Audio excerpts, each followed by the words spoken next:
இங்க மீன் விக்கிற ஒரு அம்மா இருக்காங்க. அங்க உள்ள மீன்களை அந்த ஆட்டோல ஏத்தி மார்க்கெட்டுக்கு சேல்ஸ் பண்ணலான்னு போறாங்க. ஒரு வழியா மார்க்கெட்டுக்கு வந்து அந்த மீன் கூடைகளை இறக்கி சேல்ஸ் பண்ண ஆரம்பிக்கிறாங்க. அந்த அம்மாவுக்கு ஒரு பெரிய ஆசை ஒண்ணு இருக்கு. அது என்னன்னா ஒரு ஆட்டோ வாங்கணும்னு. அந்த மீனை சேல்ஸ் பண்ணிட்டு இருக்கிறப்ப ரோட்ல போற ஆட்டோனா பார்த்து ஆசைப்படுறாங்க. அந்த மீன்களை சேல்ஸ் பண்ணி முடிச்சதுக்கு அப்புறம் ஆட்டோல ஏறி வீட்டுக்கு வந்துடுறாங்க.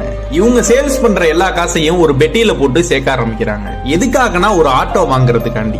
ரீசெண்டா நியூஸ் பேப்பர்ல தீபாவளி ஆஃபரா 50,000 ரூபாய்க்கு ஆட்டோ தரதா சொல்லியிருப்பாங்க.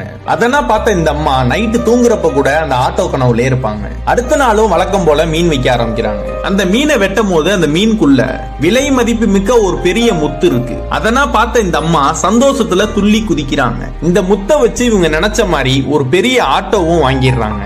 அந்த ஆட்டோவை ரொம்ப நல்லா பாத்துக்கிறாங்க இந்த அம்மா.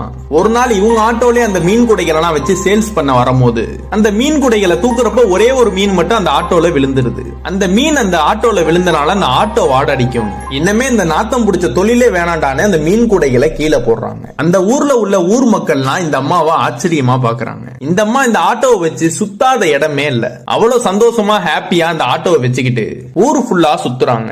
இந்த ஆட்டோவை வச்சு ஆணவத்துல ஆன இந்த அம்மாவுக்கு ஒரு நாள் வருது. வேகமா அந்த ஆட்டோவை எடுத்துட்டு மலைப்பகுதியில போகும்போது ஒரு சின்ன பையன் குறுக்க வந்து அந்த ஆட்டோ ஸ்லிப் ஆகி மலைக்கு கீழே விழுந்துருது. இந்த அம்மாவோட உயிருக்கு எதுவும் ஆகாம அந்த அம்மாவோட கண்ணு மட்டும் தெரியாம போயிருச்சு. நம்ம வாழ்க்கையில நம்ம எவ்வளவு பெரிய துயரத்துக்கு போனாலும் நம்ம எந்த இடத்தில் இருந்து இந்த இடத்திற்கு வந்தோமோ அந்த இடத்த மறக்காதீங்க. நிறைய சொத்து வச்சிருந்தாலும் கார் வச்சிருந்தாலும் வானத்தை பார்த்து நடக்காதீங்க. கீழே உள்ள தரைய பார்த்தே நடங்க. ஏன்னா தரையில பள்ளம் மேடுனா இருக்கும், வலிக்கு கீழே விழுந்துருவீங்க.